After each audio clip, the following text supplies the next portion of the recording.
Welcome to I S point. This is Aditi Pandey. तो कैसे हैं आप लोग? आई होप आप सब बहुत अच्छे होंगे। हम लोग भी बहुत अच्छे हैं। तो आज हम लोग अपना न्यू चैप्टर स्टार्ट करने वाले हैं। ये क्लास 11th का ज्योग्राफी का लास्ट चैप्टर है, जैव विविधता एवं संरक्षण, जिसके बारे में हमने क्लास 6 के एक चैप्टर में भी पढ़ा था। ठीक है, तो आप लोगों को इसका डेफिनेशन तो पता होगा ही कि जैव विविधता क्या होती है और संरक्षण क्या होता है। इस चैप्टर में हम थोड़ा डीपली पढ़ेंगे क्योंकि यह हायर क्लासेस हैं। तो जैव विविधता क्या होती है? जीवों के बीच जो विभिन्नताएं पाई जाती हैं ना, उसे ही हम जैव विविधता कहते हैं। जैसे कि मान लीजिए आपके घर में 4 लोग हैं, तो उन चारों में अलग अलग क्वालिटीज़ होंगी। किसी को कुछ पसंद होगा, किसी को कुछ पसंद होगा, तो उनमें जो विभिन्नताएं पाई जा रही हैं उसे ही हम जैव विविधता कहते हैं। और ये जो जैव विविधता है ना, ये अकेले जीवधारी के दृष्टिकोण से ये एक सतत विकास का तंत्र है। इसका मतलब है कि अगर हम केवल एक परिवार के बीच किसी विविधता को देखते हैं, उसका जो रेशियो होगा वो काफ़ी कम होगा। जैसे अगर हम आपके घर में ही सिर्फ विविधता को देखेंगे, तो मान लीजिए हम 2 ही 3 पॉइंट्स ले पाएंगे कि हाँ, मान लीजिए आप सबके पसंद अलग है और आप लोग अलग अलग पढ़ाई कर रहे हैं, सो दैट इंटरेस्ट भी अलग है और आप लोग की हॉबीज़ अलग है। ठीक है, लेकिन अगर हम एक गांव की ही बात कर लें जिसमें सभी लोग एक ही कल्चर को फॉलो करते हैं और एक ही तरीके से रहते हैं, तो उसमें भी हमें विभिन्नता के ज़्यादा पॉइंट्स नहीं मिल पाएंगे। लेकिन ऐसी जगह जहाँ पे विकास है बहुत ज़्यादा, मतलब मान लीजिए गांव और शहर को अगर मिला दिया जाए, शहर में बहुत विकास है, गांव में भी विकास हो रहे हैं थोड़े थोड़े, तो अगर दोनों को मिक्सअप करके फिर उसमें विविधता देखी जाए तो वो रेशियो हमें बहुत ज़्यादा मिलेगा। तो ये जो है, ये एक सतत विकास का तंत्र है। पृथ्वी पे किसी प्रजाति की औसत आयु 10 से 40 लाख वर्ष होने का अनुमान है। ऐसा भी माना जाता है कि लगभग 99% प्रजातियां जो कभी पृथ्वी पर रहती थी आज लुप्त हो चुकी हैं। अब आप सोच रहे होंगे, प्रजाति, हम लोग तो 100 ही वर्ष तक जीवित रहते हैं, 100 हम लोग का हायर है, लेकिन प्रजाति मतलब होता है मानव प्रजाति। ये एक पूरी प्रजाति है। अगर हम बात करेंगे एम्फीबियंस की, तो उसमें पूरे मेढक आते हैं। ठीक है, अगर हम बात करेंगे रेप्टाइल्स की, तो उसमें पूरे सांप आते हैं। तो इस तरीके से प्रजातियां हैं। तो ये प्रजातियों में स्टडीज़ में पाया गया है कि ये जो प्रजातियां हैं, इनकी औसत आयु 10 से 40 लाख वर्ष तक होती है। तो इसलिए ऐसा भी माना जाता है कि लगभग 99% जो प्रजातियां हैं जो कभी पृथ्वी पर रहती थीं, वो अभी लुप्त हो चुकी हैं, और जो उस टाइम पे नहीं थी वो बहुत सारी विकसित भी हो चुकी हैं। जैसे अभी रिसर्च एक किया गया था, तो उसमें पाया गया कि जो वेल है वो कहीं ना कहीं हिरन से विकसित हुई है। आपने पढ़ी थी क्या ये न्यूज़? ये काफ़ी ज़्यादा करंट्स में आया था, एंड साइंस एंड टेक के लिए काफ़ी ज़्यादा इम्पॉर्टेंट होता है। तो आप इसके बारे में थोड़ा सा पढ़ लीजिएगा सर्च करके, कि लोगों ने, साइंटिस्ट ने दावा किया है कि जो वेल है वो पहले एक ऐसा जानवर था जिसके 4 पैर थे, और वो मतलब ऐसे घास वास चरने वाला जानवर था। फिर उसमें विकास होता गया और फिर धीरे धीरे वो वेल का रूप लिया है। ये एक पेपर में आया था, न्यूज़ में, आप इसे सर्च करेंगे तो आपको मिल जाएगा। जैव विविधता उष्णकटिबंधीय प्रदेशों में अधिक होती है। जैसे जैसे हम ध्रुवीय प्रदेशों की तरफ बढ़ते हैं, प्रजातियों की जो विविधता है वो कम हो जाती है। ये कुछ ऐसे पॉइंट्स होते हैं जो आपको लर्न करने ही होते हैं, जो आपको रटना ही पड़ेगा। तो आप इसे लिख सकते हैं कि जैव विविधता जो है ये उष्णकटिबंधीय क्षेत्रों में अधिक होती है, और जिस प्रकार हम ध्रुवीय क्षेत्र की ओर बढ़ते जाते हैं, जो जैव विविधता है ये उतनी ही कम होती जाती है। लेकिन जीवधारियों की जो संख्या है वो अधिक होती जाती है। जैव विविधता 2 शब्दों के मेल से बना है। बायो का अर्थ होता है, मतलब ये 2, बायोडाइवर्सिटी, जैव विविधता को इंग्लिश में बायोडाइवर्सिटी कहते हैं। बायो तथा डाइवर्सिटी यानी जैव तथा विविधता, इसका अर्थ होता है निश्चित भौगोलिक क्षेत्र में पाए जाने वाले जीवों की संख्या और उनकी विविधता को ही जैव विविधता कहते हैं।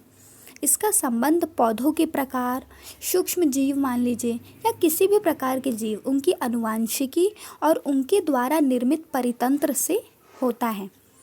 यह पृथ्वी पर पाई जाने वाले जीवधारियों की परिवर्तनशीलता एक ही प्रजाति तथा विभिन्न प्रजातियों में परिवर्तनशीलता तथा विभिन्न परितंत्रों में विविधता से संबंधित है। जैव विविधता जो है ये सजीव संपदा है।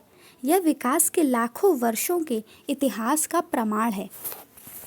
यदि हम देख रहे हैं कि जीवों में विभिन्नता कैसे है, तो पहले तो 2 ही लोग रहते होंगे इस पृथ्वी पे, या 100 ही लोग रहे होंगे। आज है ना 100 करोड़ 200 करोड़, तो उस टाइम पे विविधता बहुत कम थी। तो वहाँ से लेकर आज तक जो भी विकास हुआ है, कहीं ना कहीं उसी का तो प्रमाण और सबूत है जैव विविधता का होना। जैव विविधता को 3 स्तरों पे समझा जा सकता है। पहला है आपका अनुवांशिकीय जैव विविधता, यानी जो जेनेटिक तौर पे होती है। दूसरा है प्रजातीय जैव विविधता, यानी कि जो स्पीशीज़ के बीच डाइवर्सिटी होती है। तीसरा है परितंत्रीय जैव विविधता, जो कि इकोसिस्टम के बीच डाइवर्सिटी होती है। अनुवांशिकीय जैव विविधता, जीवन निर्माण के लिए जीन एक मूलभूत इकाई है। किसी प्रजाति में जीन की विविधता ही अनुवांशिक जैव विविधता है। अब हम अगर अनुवांशिकता की बात कर रहे हैं, यानी जेनेटिक विविधता की बात कर रहे हैं कि हाँ, हम लोग के डीएनएज अलग है, सभी के डीएनएज अलग होते हैं, ये तो पता है। तो क्यों अलग है, ये भी तो एक कहीं ना कहीं जैव विविधता का उदाहरण है, और ये भी तो यही बताता है कि हमारा विकास हुआ है। समान भौतिक लक्षणों वाले जीवों के समूह को प्रजाति कहते हैं। प्रजाति किसे कहते हैं? समान भौतिक लक्षणों वाले जीवों के एक समूह को। भौतिक लक्षण कैसे हो सकते हैं? जैसे हम मनुष्य हैं, ठीक है, तो हम लोग के 2 हाथ हैं, 2 पैर हैं, आँखें हैं, नाक है, ये तो सभी के पास है ना। ऐसा तो नहीं है कि किसी के पास 3 आँखें हैं और किसी के पास 4-5 कान हैं, नहीं है ना ऐसा। तो हम सब भौतिक तौर पे एक जैसे हैं। और रासायनिक हमने क्यों नहीं कहा? क्योंकि आप सभी जानते हैं कि हम लोग में ब्लड एक जैसा नहीं होता, ब्लड टाइप्स होते हैं और उन्हीं पे हम डिवाइडेड हैं। और हम लोग का डीएनए एक जैसा नहीं होता, हम लोग के फिंगरप्रिंट्स एक जैसे नहीं होते, हम सबकी बीमारियां एक जैसी नहीं होती हैं, हम सबके व्यवहार, हार्मोन्स, ये सारी चीज़ें एक जैसी नहीं होती हैं।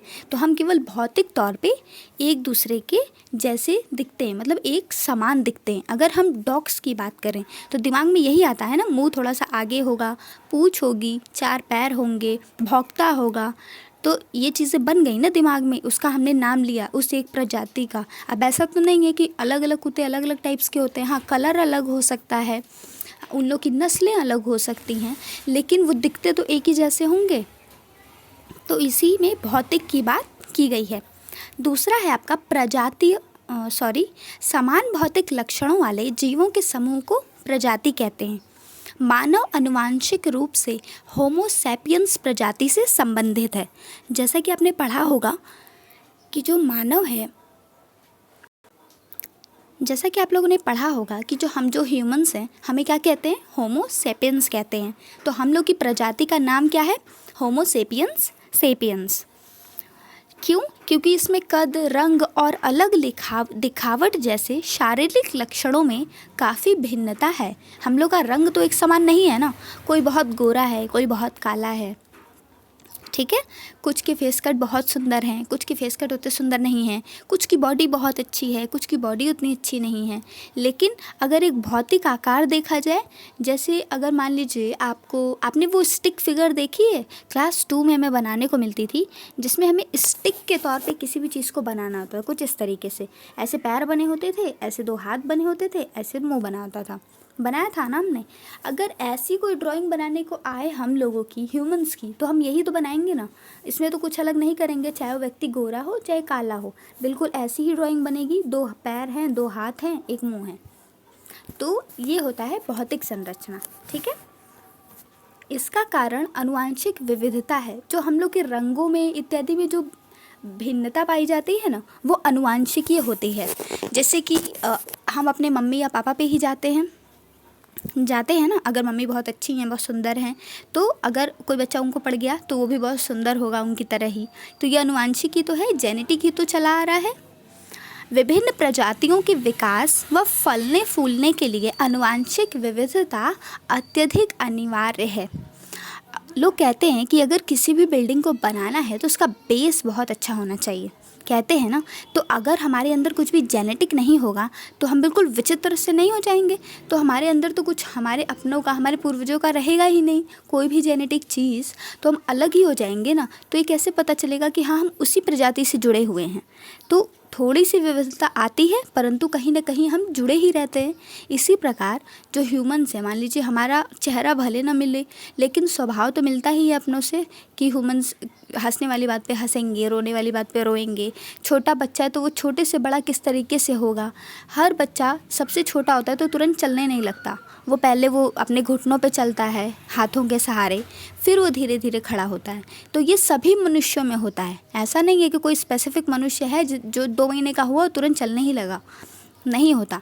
तो ये सारी चीज़ें हमारे लिए कहीं ना कहीं आनुवांशिकता हैं, और ये ही विविधता के लिए बहुत ज़्यादा अनिवार्य भी हैं, क्योंकि अगर ये नहीं रहेंगी तो बदलाव क्या है, थोड़ा थोड़ा होना चाहिए, धीरे धीरे बदलाव होना चाहिए। एक समान अगर एक तुरंत बदलाव हो जाए तो वो बदलाव नहीं होता, वो घटना हो जाती है, फिर उस बदलाव का परिणाम उतना अच्छा नहीं होता है। ठीक है, जैसे मान लीजिए यदि मनुष्य जैसे हो रहे हैं वैसे ही पैदा हों, ठीक है, अगर मान लीजिए किसी मनुष्य की 3 आँखें आ जाएं तो उसे तो भगवान के बुलाने लगेंगे, सारे लोग नहीं बुलाने लगेंगे, या फिर उस पर रिसर्च होने लगेगा, बहुत मतलब दिक्कत हो जाएगी ना कि हाँ कैसे हो गया ऐसे। लेकिन अगर धीरे धीरे बदलाव होगा तो ऐसी कोई दिक्कत नहीं होगी। फिर आते हैं आगे, प्रजाति विविधता। यह प्रजातियों की क्षेत्र में प्रजातियों की संख्या से संबंधित होती है। प्रजातियों की विविधता जो है उनकी वृद्धि, प्रकार तथा बहुलता से आंकी जा सकती है। कुछ क्षेत्रों में प्रजातियों की जो संख्या है बहुत अधिक होती है और कुछ में कम। जिन क्षेत्रों में अधिक होती है उन्हें विविधता के हॉटस्पॉट कहते हैं। यदि हमें विविधता देखनी है तो हमें अधिक संख्या की आवश्यकता होगी। तो जिन क्षेत्रों में संख्या अधिक होती है उन्हें हम विविधता का हॉटस्पॉट कहते हैं। ठीक है, तो हम अब यहीं स्टॉप करते हैं, कल हम इसके आगे से कंटिन्यू करेंगे। अगर आपको कोई भी क्वेश्चन हो जो मैंने पढ़ाया उससे रिलेटेड तो आप पूछ सकते हैं कमेंट सेक्शन में, या आपको करंट से भी रिलेटेड कोई भी क्वेश्चन हो तो वो भी आप पूछ सकते हैं। And thank you so much for watching, keep learning.